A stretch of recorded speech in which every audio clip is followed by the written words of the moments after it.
ఇప్పుడు కేవలం 7,999 up to 10 kgs వరకు బరువు తగ్గి అధిక బరువు నుంచి వచ్చే ప్రధాన సమస్యలను దూరం చేసుకోండి.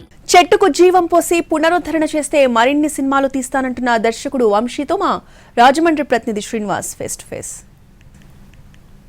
తోటి విడదీని అనుబంధం కలిగిన తూర్పుగోదావరి జిల్లా కొవ్వూరు మండలం కుమారదేవంలో ఉన్న ఈ సినిమా చెట్టు నేలకొరిగిపోయింది. దీంతో ప్రముఖ డైరెక్టర్లు అందరూ కూడా చాలా విస్మయానికి గురికావడం జరిగింది. దీనిలో భాగంగా ఈరోజు ప్రముఖ దర్శకులు వంశీ గారు ఇక్కడికి రావడం జరిగింది. ఈ చెట్టు పడిపోయిన ప్రాంతాన్ని సందర్శించి వాటిని ఏ విధంగా పడిపోయింది, ఆయనకి ఈ చెట్టుతోటి విడదీయలేని అనుబంధం ఉన్నది.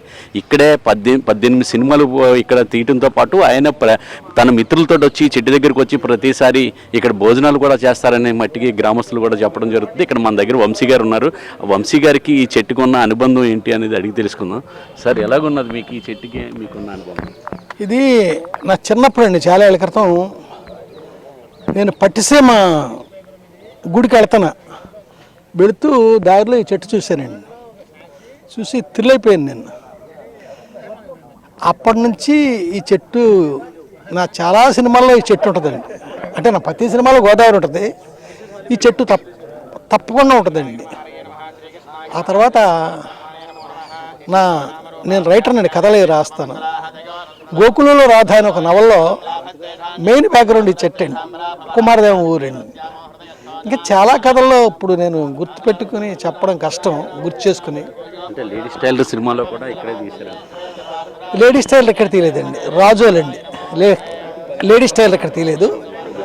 సితార్ నుంచి ఎన్ని సినిమాలో గుర్తులేదు, దాదాపు 17-18 ఉంటాయండి. అవన్నీ ఇక్కడ చేశానండి. ఈ చెట్టు తీయకుండా ఉండనండి, ఎప్పుడు నేను ఈ చెట్టు తీస్తాను, నాకు అంత ఇష్టం.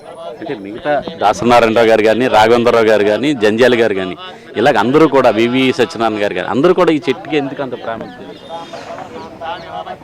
నాకు ఈ చెట్టు అందంగా ఉంటుంది. నేను ఫ్రేమ్ పెడితే అందంగా ఉంటుంది. కొంతమందికి అయితే చెట్టు సెంటిమెంట్ అండి, ఇక్కడ ఒక షాట్ అన్నా తీయకుండా కాదు ఇక్కడ అని అనుకుంటారు. నాకు ఆ సెంటిమెంట్ లేదు, కానీ ఫ్రేమ్లో నాకు చెట్టు బాగుంటుందండి. గోదావరిలో ఏ మూల నుంచి తీసినా ఈ చెట్టు అందంగానే ఉంటుంది. అంత అద్భుతమైన చెట్టు అండి ఇది. ఇక్కడ సినిమా తీస్తే హిట్ అవుతుంది అనేది ఒకటి మీ సినిమా రంగానికి ఒక సెంటిమెంట్. నాకు లేదండి, నాకు ఈ చెట్టు ఇక్కడ అందంగా ఉంటుంది అంతే. ఇక్కడ మేము ఇంకోటి నా ఫ్రెండ్ విజయబాబు వీళ్ళందరూ మేమంతా ఇక్కడ కూర్చునేవాళ్ళం, పార్టీలు చేసుకునేవాళ్ళం, మధ్యాహ్నం భోజనాలు చేసేవాళ్ళం, రాత్రులు ఆ మెట్ల దగ్గర కూర్చునేవాళ్ళం. 1-2 చెప్తే మీకు 24 hours అవుద్ది ఈ ప్రోగ్రామ్. చెట్టుకి జీవం పోసి మళ్ళీ పునరుద్ధరించాలని చెప్పి ప్రయత్నం జరుగుతున్నది, మీకేమనిపిస్తుంది? తప్పకుండా ఈ చెట్టు బతకాలండి. ఈ చెట్టు కారణంగా ఈ 3-4 రోజుల్లో ఈ ఊరు ఎంత పాపులర్ అయిందో మీకు తెలియదు. ఎక్కడ చెప్పినా కుమారదేవం అంటున్నారు. ఆ కుమారదేవానికి ఆ పాపులారిటీ తెచ్చింది ఈ చెట్టు అండి. అలాంటి అద్భుతమైన వృక్షం ఇది. ఈ చెట్టు ఎప్పటికీ బతికుండాలండి. 150 ఏళ్ళు అంటున్నారు. సరే, ఇది మళ్ళీ సజీవంగా నిలబడితే మళ్ళీ సినిమాలు తీసే అవకాశం ఉంది? ఎందుకు లేదండి, తప్పకుండా తీయాలండి. ఏ విధంగా ఫీల్ అయ్యారు మీరు ఈ చెట్టు పడిపోయిందని తెలిసింది? ఏ విధంగా అంటే నా తల్లి చనిపోయినప్పుడు కూడా ఇన్ని మెసేజ్లు రాలేదండి గత 3 రోజులుగా.